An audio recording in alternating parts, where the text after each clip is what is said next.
Hello everyone, welcome to my channel CTET and KVS classes. Myself Mausami. तो आप सब कैसे हो? आई होप आप सभी लोग बहुत ही बढ़िया होंगे।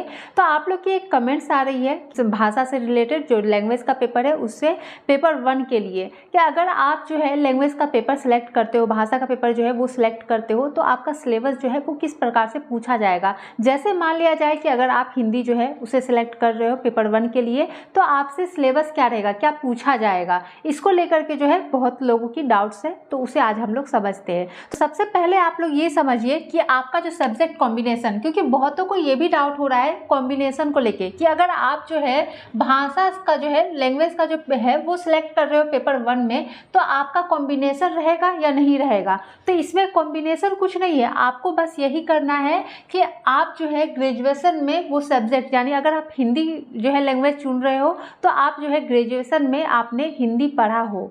जरूरी नहीं है वो आप ऑनर्स के रूप में पढ़े हो, यानी आपका हिंदी जो है वो ऑनर्स सब्जेक्ट हो, या फिर आपका इंग्लिश जो है उससे आपने ऑनर्स किया हो, ऐसा ज़रूरी नहीं है। सिर्फ आप जो है ग्रेजुएशन में 3 साल जो है वो आपका पढ़ा होना चाहिए। जैसे अगर आपने हिंदी जो है ग्रेजुएशन में पढ़ा है तो आप इसके लिए अप्लाई कर सकते हैं। स्नातक स्तर पर आपका हिंदी पढ़ना जो है वो अनिवार्य है, और इंग्लिश का भी सेम है। जैसे अगर आपने स्नातक स्तर पर यानी ग्रेजुएशन में अगर आपने 3 साल जो है आपने इंग्लिश पढ़ा है, तो आप जो है इसके लिए अप्लाई कर सकते हैं, यानी आप लैंग्वेज के पेपर के लिए जो है अप्लाई कर सकते हैं। तो देखिए इसमें सिलेबस क्या रहेगा, तो क्या क्या इसमें पूछा जाएगा। अगर आप भाषा से संबंधित जो विषय है वो सिलेक्ट करते हो पेपर 1 के लिए, तो आपका सेम वही रहेगा। 150 नंबर के जो है क्वेश्चन पूछे जाएंगे, 150 क्वेश्चन रहेंगे, 150 मार्क्स से पूछे जाएंगे, जिसमें आपका जो 50 मार्क्स रहेगा वो सेम आपका अदर सब्जेक्ट के जैसा ही रहेगा।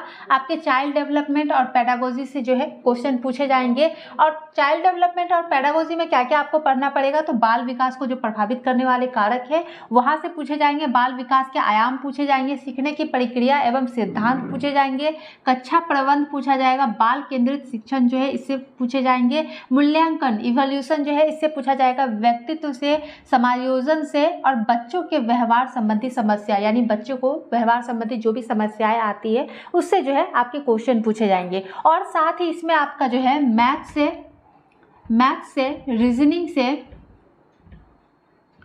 और साथ ही आपका जनरल नॉलेज जो है उससे, और साथ में सोशल स्टडीज, इससे भी आपके जो है क्वेश्चन रहेंगे। यानी आपका जो ये 50 मार्क्स रहेगा आपके हिंदी के लिए, यानी आपके भाषा के पेपर के लिए, चाहे वो आपका हिंदी हो, भाषा आपने सेलेक्ट किया हो, या फिर आपने इंग्लिश सेलेक्ट किया हो, या फिर आपने कोई भी अदर लैंग्वेज जो है वो सिलेक्ट किया है, तो आपका उसमें जो है 50 नंबर जो रहेगा वो सेम रहेगा। जैसे सब में पूछा जाता है वैसे ही आपका जो 50 मार्क्स का है वो सेम रहेगा हर किसी में। और यहाँ पे देखिए अब आता है 100 मार्क्स का। अब आपका आ जाता है 100 मार्क्स में क्या पूछा जाएगा। तो इसमें आपका 100 मार्क्स का जो क्वेश्चन रहता है वो आपके हिंदी से पूछे जाएंगे। आप हिंदी के लिए आपने सेलेक्ट किया है पेपर को, पेपर 1 जो है हिंदी के लिए आप दे रहे हो, तो आपका हिंदी से क्वेश्चन पूछा जाएगा। जैसे सोशल साइंस के लिए जिसने सिलेक्ट किया है, सोशल साइंस के लिए एलिजिबल हो गए हैं, वो उनसे सोशल साइंस का क्वेश्चन पूछा जाएगा, हिस्ट्री ज्योग्राफी पूछा जाएगा। वैसे ही आप हिंदी के लिए सिलेक्ट कर रहे हो तो आपसे जो है हिंदी का क्वेश्चन पूछा जाएगा। अगर आप इंग्लिश के लिए सिलेक्ट कर रहे हो तो आपका जो 100 क्वेश्चन जो पूछा जाएगा वो आपका इंग्लिश से पूछा जाएगा। अब यहाँ हिंदी में देख लीजिए क्या क्या पूछा जाएगा।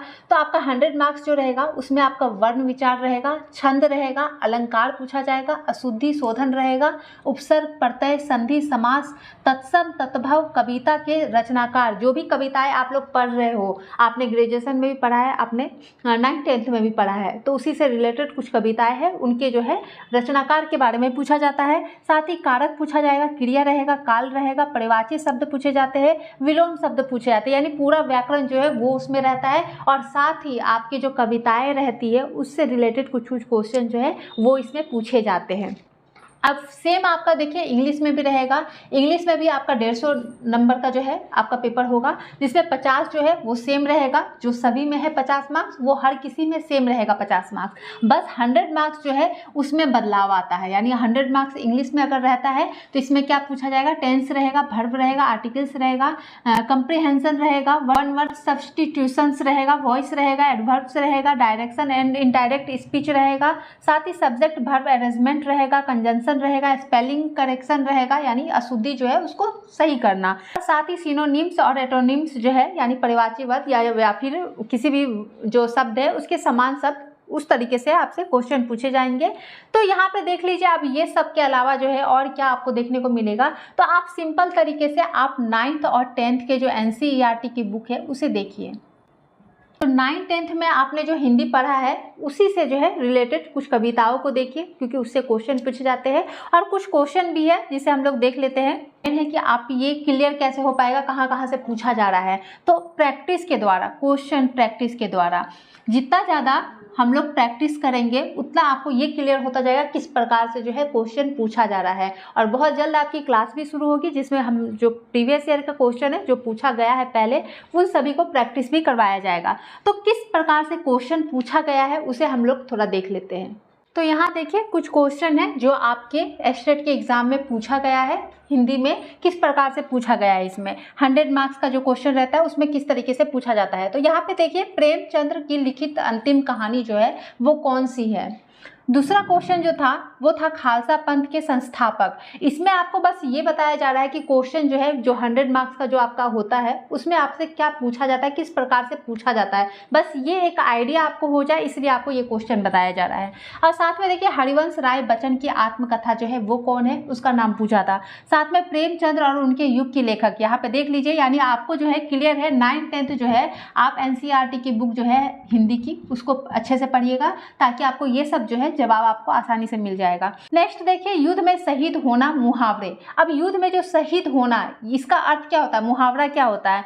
अब यहाँ पे है महाभोज का उपन्यास, बाणभट्ट की आत्मकथा किस विधि में लिखी गई थी। तो ये सब जो क्वेश्चन पूछे जा रहे हैं ये आपको जो है आपके NCERT के बुक से ही आपको पता चलेगा, क्योंकि जिन्होंने भी हिंदी पढ़ा है उनको ये सब का आइडिया होगा। और साथ ही इसमें एक क्वेश्चन ये भी था कि गांधी जी को सर्वप्रथम महात्मा नाम से संबोधित जो है वो किसने किया था। तो किसने किया था, रविन्द्रनाथ टैगोर जी ने किया था। ये भी क्वेश्चन जो है वो इसमें पूछा गया था। तो क्लियर है यहाँ तक आपसे किस प्रकार से जो है क्वेश्चन पूछा जाएगा। आपका कोई भी पेपर हो, अगर आप लैंग्वेज जो है भाषा का पेपर अगर आप सेलेक्ट करो पेपर 1 के लिए, तो आपका जो है 50 मार्क्स जो है वो आपका सेम रहेगा जैसे सभी में पूछा जा रहा है। लेकिन जो 100 मार्क्स है उसमें आपका वही चीज़ पूछा जाता है जो सब्जेक्ट आपने सेलेक्ट किया है। जैसे आपने हिंदी किया है तो आपके हिंदी से पूछा जाएगा। और हिंदी सेलेक्ट करने के लिए या फिर इंग्लिश के लिए कोई भी भाषा का पेपर अगर आप पेपर 1 के लिए देना चाह रहे हैं तो आपने ग्रेजुएशन में वो जो सब्जेक्ट है हिंदी है वो आपने पढ़ा हो तो आप ये उसके लिए जो है एलिजिबल है। ज़रूरी नहीं है ऑनर्स के रूप में ही आपने पढ़ा हो, आपने सब्सिडरी के रूप में भी अगर उसे पढ़ा है तो आप जो है एलिजिबल है। तो जो 100 मार्क्स का रहेगा उसमें आपको पता चल गया किस प्रकार से क्वेश्चन पूछा जाएगा, कहाँ से पूछा जाता है, और जो भी कविताएं हैं वो आपको उसके लिए जो है NCERT की बुक को ही पढ़ना पड़ेगा। तो क्लियर है यहाँ तक। तो कोई भी डाउट्स अगर रह गई हो तो कमेंट्स में ज़रूर बताइएगा।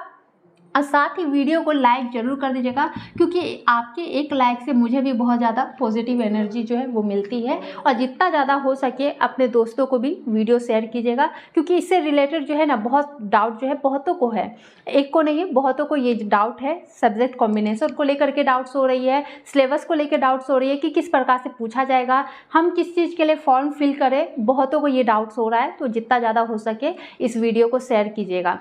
तो आज के लिए इतना ही। वीडियो पसंद आई हो तो लाइक शेयर और चैनल को सब्सक्राइब जरूर कर लीजिएगा। Thank you.